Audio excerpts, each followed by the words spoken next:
नमस्कार. आवाज माझा वृत्तवाहिनीत आपल्या सगळ्यांचं स्वागत. वळीवच्या काही ठळक घडामोडींकडे. कसबा निवडणूक हरल्यानं सहस्त्र ब्राह्मण भूषण सुचलं. जितेंद्र आव्हाड. आजूबाजूला निर्माण झालेल्या परिस्थितींवर कवींनी भाष्य करा. मनसे अध्यक्ष. आणि पालिकेच्या बक्षिसातून रेनवॉटर हार्वेस्टिंग प्रकल्प राबवण्यासाठी मान्यता.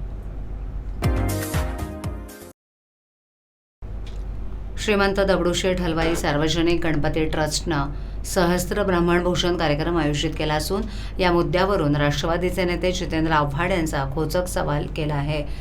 हा छान उपक्रम असल्याचं सांगत कसबा निवडणूक हरल्यामुळे ब्राह्मण भूषण सुचलं का असा प्रश्न आव्हाड यांनी उपस्थित केलाय.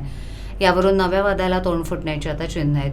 श्रीमंत दगडूशेठ हलवाई सार्वजनिक गणपती ट्रस्टनं सहस्त्र ब्राह्मण भूषण कार्यक्रम रविवारी आयोजित केलाय. या कार्यक्रमाचा फलक समाज माध्यमांवर पोस्ट करत राष्ट्रवादीचे नेते जितेंद्र आव्हाड यांचा खोचक सवाल त्यांनी केलाय. फारच छान उपक्रम. 1000 ब्राह्मणांना दगडूशेठ ट्रस्टनं भूषण दिलं. गणपतीचं दर्शन सगळेच जात समूह घेत असतात. आदर्श घाला नवीन. क्षत्रिय, वैश्य, क्षुद्र यांनाही भूषण द्या.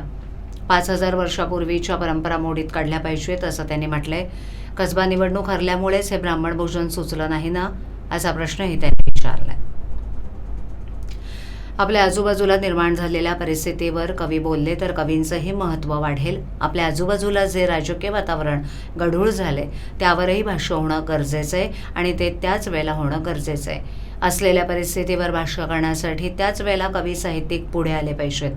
कवींना महत्त्व प्राप्त व्हावं असं पाऊल त्यांच्याकडूनही उचललं गेलं पाहिजे असं परखड मत मनसे अध्यक्ष राज ठाकरे यांनी रविवारी ठाण्यात व्यक्त केलंय. डॉक्टर नागेश कांबळे यांनी कवी कुसुमाग्रज यांचे अप्रकाशित साहित्य संकलित केले. या अप्रकाशित साहित्याचे क आणि ख या 2 ग्रंथाच्या अखंड मालेचं प्रकाशन राज यांच्या हस्ते करण्यात आलं. रावण पब्लिशिंग हाऊसच्या वतीनं टिपटॉप प्लाझा येथे हा प्रकाशन सोहळा संपन्न झाला. राज ठाकरे म्हणाले की कवी कुसुमाग्रज यांना मी बाळासाहेबांबरोबर भेटलो होतो. ती एकच त्यांना भेटण्याची संधी मिळाली होती. आपण आपल्याच लोकांना मोठे करत नाही. आपली माणसं किती थोर होती हे परदेशात सांगितलं जातं, पण दुर्दैवानं ते आपल्याकडे सांगितलं जात नाही. ज्येष्ठ कवी अशोक बागवे यांनी आपल्या भाषणात आपल्याकडे अज्ञानाचे महामेरू खूप आहेत असा उल्लेख केला होता. त्याचं समर्थन करत राज ठाकरे यांनी हल्लीच्या मंत्र्यांना तर काही माहीतच नसतं, ते वर्तमान काळात नसतातच हे सांगताना कवी कुसुमाग्रज यांची 50शीची उमर गाठली ही कविता राज यांनी सादर केली. ही कविता प्रत्येकाच्या घरात लावली पाहिजे आणि जो चुकत असेल त्याला ती पाठवली पाहिजे असं आवाहन केलंय. ही कविता मंत्रालयात लावली होती. जागा चुकली होती असं मिश्किलपणे ते म्हणाले. मराठी साहित्य इतर भाषात यायला हवं. मराठी पण जगाला कळण्यासाठी साहित्यासारखी दुसरी गोष्ट नाही असं ते शेवटी म्हणाले. यावेळेला व्यासपीठावर डॉक्टर कांबळे, ज्येष्ठ कवी बागवे, अरुण म्हात्रे, प्रकाशक सुदेश हिंगललासपूरकर, रावण पब्लिशिंग हाऊसचे प्रकाशक अभिजित पानसे, अभय गाडगीळ, बाळा नांदगावकर, नितीन सरदेसाई, अभिजित पेडणेकर इत्यादी उपस्थित होते. माझी वसुंधरा अभियानातील अमृत सिटी अंतर्गत ठाणे महापालिकेनं प्रथम क्रमांक 2 वर्षापूर्वी पटकावला होता. या बक्षिसाच्या रकमेतून रेन वॉटर हार्वेस्टिंग प्रकल्प, पालिकेच्या शाळा, आरोग्य केंद्र आणि प्रभाग समिती कार्यालय अशा ठिकाणी उभारण्याचा निर्णय पालिका प्रशासनानं घेतलाय. त्यानुसार या कामाच्या निविदा काढण्याची प्रक्रिया सुरू करण्यात आल्याची माहिती सूत्रांनी दिली. राज्य शासनाकडून माझी वसुंधरा हा अभिनव उपक्रम राबवण्यात येतोय. या उपक्रमातून वातावरणीय बदल आणि पर्यावरणाच्या समस्यांबद्दल नागरिकांना जागरूक करण्यात येतं. या उपक्रमांतर्गत 2020-21 मध्ये अमृत सिटी शहरांमध्ये ठाणे शहराला पहिला क्रमांक मिळाला होता. शासनानं पालिकेला 10 कोटी रुपयांचं बक्षीस दिलं होतं. या रकमेतून रेन वॉटर हार्वेस्टिंग प्रकल्प राबवण्याचा निर्णय प्रशासनानं घेतलाय. या कामाचा सविस्तर प्रस्ताव प्रशासनानं तयार केला असून त्याला नुकत्याच झालेल्या प्रशासकीय सभेत मान्यता देण्यात आली आहे. त्यामुळे हा प्रकल्प राबवण्याचा मार्ग मोकळा झालाय. या कामासाठी मेसर्स US ॲक्टाव्हिट्रीट या प्रायव्हेट लिमिटेड कंपनीनं सविस्तर प्रकल्प अहवाल तयार केलाय. या कामासाठी जवळपास 1 कोटी खर्च अपेक्षित आहे. सध्या या कामाची निविदा काढण्याची प्रक्रिया सुरू असल्याची माहिती सूत्रांनी दिली. दरम्यान हा प्रकल्प पानखंडा येऊर येथील पालिकेच्या शाळा तसंच मानपाडा, उथळसर, आझादनगर, कोपरी, शिळगाव येथील आरोग्य केंद्र, वर्तकनगर येथील लोकमान्य टिळक रुग्णालय, कळवा विटावा येथील पालिका उपकार्यालय या ठिकाणी पावसाचं पाणी साठवणूक प्रकल्प उभारण्यात येणार आहेत. या प्रकल्पातील पाण्याचा वापर इमारतीमधील शौचालयांसाठी आणि आसपासच्या परिसरातील उद्यानांसाठी करण्यात येणार आहे. আমার নাম সুলতানা খাতুন। আমার বাচ্চার বয়স 2.5 বছর। আমার বাচ্চা ইঞ্জেকশন টাইমে নিত। আমার বাচ্চার শরীর অসুস্থ হওয়ার কারণে আমার বাচ্চা কিছু ইঞ্জেকশন নিতে পারেনি। আমি খুব ভয় পেয়ে গেছিলাম এটা নিয়ে, আমি কি করব, অনেক কিছু হয়ে গেছে। তারপর আমি দেখলাম আমি কি করে কি করতে পারবো। আশাদি আমার বাড়িতে আসলো। আশাদি আমাকে জানালো মিশন ইন্দ্রধনুষ একটি ক্যাম্প বসছে বাচ্চাদের জন্য, যেখানে আমি নিয়ে গেলাম। নিয়ে যেতে আমার বাচ্চার যে কটা টিকা বাকি ছিল সেগুলো সব দেওয়া হলো। তাতে বাচ্চা আমার অনেক ভালো হলো, আমার বাচ্চা সুস্থও আছে। আমি ধন্যবাদ করতে চাই আশাদিকে এবং মিশন ইন্দ্রধনুষকে।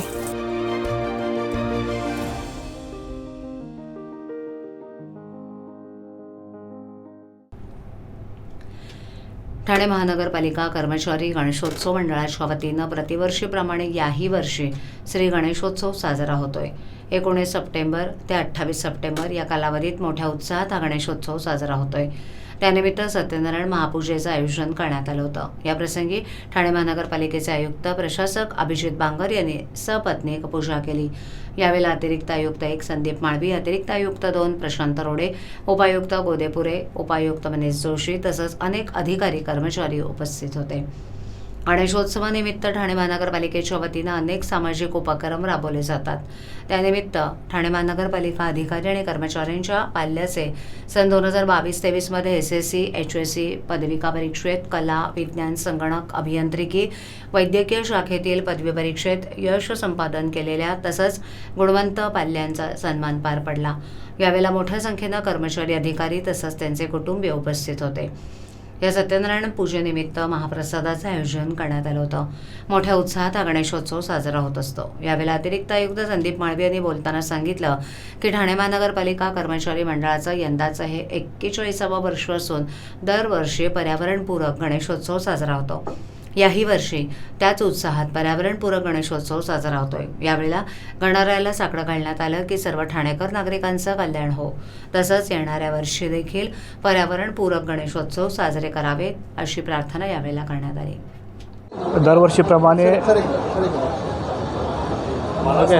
दरवर्षीप्रमाणे यावर्षीही ठाणे महानगरपालिका कर्मचारी सार्वजनिक गणेशोत्सव मंडळ मोठ्या उत्साहाने मनोभावे साजरा करीत आहोत।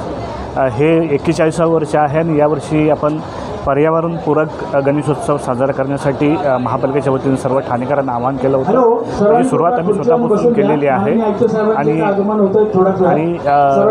ही परंपरा मी सातत्याने राखली आहे की 2005 पासून पर्यावरणपूरक गणेशोत्सव साजरा करण्याची जी परंपरा आहे ती महापालिका मनोभावे नागरिकांच्या सहकार्याने राबवित आहे। यावर्षी ती आपण मोठ्या प्रमाणात राबवित आहोत। आज सार्वजनिक गणेशोत्सवाचं सत्यनारायणची महापूजा होती। त्यानिमित्ताने सर्व कर्मचारी वर्ग इथे उपस्थित होता। सर्व कर्मचाऱ्यांच्या वतीने श्री गणेशाला आम्ही साकडं घातलं आहे की दरवर्षी अशाच पद्धतीने ठाणेकरांचं कल्याण हो, पर्यावरणपूरक गणेशोत्सव अजून मोठ्या संख्येने ठाणेकर साजरा करोत अशीच आम्ही श्री गणेशाला साकडं घातलं आहे। ठाणेकरांवरील सर्व संकट दूर होऊ असंही साकडं आम्ही श्री गणेशाला घातलं आहे। केंद्राच्या वतीनं घेण्यात येत असलेल्या स्वच्छ सर्वेक्षणात ठाणे महापालिका देखील सहभागी आहे। त्यामुळे ठाण्याचा पहिला नंबर यावा यासाठी महापालिका शर्थीचे प्रयत्न करते। परंतु दुसरीकडे स्वच्छ ठाण्याला सध्या शहराच्या विविध भागात अनधिकृतपणे लावण्यात आलेल्या राजकीय बॅनरबाजीमुळे ठाणे शहर स्वच्छ नव्हे तर विद्रूप ठाणे होऊ लागल्याचं चित्र दिसतंय। ठाणे महापालिकेच्या माध्यमातून सध्या शहरात स्वच्छता लीग हाती घेण्यात आली आहे। त्यानुसार यात खाडी किनारे स्वच्छ करण्याबरोबरच आपला परिसर स्वच्छ राहावा यासाठी शाळकरी मुलांच्या माध्यमातून स्वच्छता मोहीम हाती घेण्यात आली आहे। त्यानुसार विद्यार्थ्यांच्या माध्यमातून त्यांची सुरुवातही झाली आहे। त्यातही पालिकेच्या माध्यमातून रोजच्या रोज शहर स्वच्छतेचं महत्त्व ठाणेकरांच्या मनावर बिंबवण्याचा प्रयत्न केला जातोय। मात्र ठाणेकरांना शिकवताना पालिकेलाच आता स्वच्छतेकडे दुर्लक्ष झाल्याचं चित्र शहराच्या विविध भागात फिरल्यानंतर समोर येत आहे। शहराच्या मध्यवर्ती भागापासून ते अगदी घोडबंदर, कळवा, दिवा इत्यादी भागातही सध्या अनधिकृत बॅनर्स लावले गेल्याचं दिसतंय। त्यातही प्रत्येक पक्षाची यात चढाओढ सुरू असल्याचं दिसतंय। शिवसेनेचे 2 गट झाले, त्यानंतर राष्ट्रवादीचेही 2 गट झाल्यानं या दोनही गटांकडून गणेशोत्सवाच्या माध्यमातून बॅनर लावून जोरदार शक्ती प्रदर्शन सुरू असल्याचं चित्र आहे। शहरातील प्रत्येक महत्त्वाचा चौक, उड्डाणपुलाखाली, मासुंदा तलाव, बबन तलाव इत्यादींसह इतर तलावांच्या ठिकाणी देखील या राजकीय पक्षांकडून गणेशोत्सवाच्या शुभेच्छांचे बॅनर झळकत आहेत. 3 हातनाका ते अगदी घोडबंदर भागात ज्या ठिकाणी मेट्रोचा शेवटचा पिलर आहे त्या प्रत्येक पिलरवर देखील अशा स्वरूपाचे बॅनर्स लावण्यात आल्याचं चित्र आहे. त्यामुळे राजकीय बॅनरबाजीमुळे शहर अधिकच विद्रूप झाल्याचं दिसतंय. परंतु महापालिकेनं यातील एकही बॅनरवर कारवाई करण्याची हिंमत अद्यापही दाखवलेली नाही. तसंच अशा प्रकारचे बॅनर लावणाऱ्यांच्या विरोधात गुन्हे दाखल देखील झालेले नाहीत. त्यामुळे शहर स्वच्छतेचा नारा देणाऱ्या ठाणे महापालिकेला ही अस्वच्छता दिसत नाही का, असा सवाल ठाणेकर करू लागलेत. पर्यावरणाभिमुख गणेशोत्सवाची परंपरा यशस्वीपणे राबवणाऱ्या ठाणे महापालिकेच्या वतीनं निर्माण करण्यात आलेल्या कृत्रिम तलावांमध्ये यंदाही मोठ्या प्रमाणात भाविकांनी 5 दिवसांच्या गणेश मूर्तींचं आणि गौरींचं विसर्जन केलं. स्वीकृत केंद्राकडे भाविकांचा प्रतिसाद मिळत असल्याचं पाहायला मिळालं.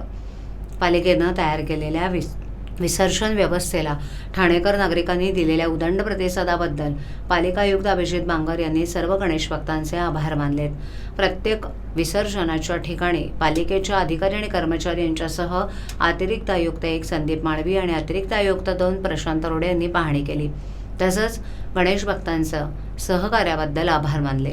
पालिकेच्या विविध ठिकाणी असलेल्या गणेश मूर्ती स्वीकार केंद्रांमध्ये प्राप्त झालेल्या एकूण 448 गणेश मूर्तींचे पालिकेच्या वतीनं पारसिक रेती बंदर घाट इथे विधिवत विसर्जन करण्यात आलं. ठाणे महापालिका आणि समर्थ भारत व्यासपीठ गेली 12 वर्ष गणेशोत्सव काळातील निर्माल्य व्यवस्थापन करते. त्यात rotary club of Thane garden city तसंच प्रकल्प पुनर्निर्माणाचे सदस्य मदत करतात. 5 दिवसांच्या गणेश मूर्ती आणि गौरी मूर्ती विसर्जनादरम्यान सुमारे 15 टनहून अधिक निर्माल्य संकलित झाले.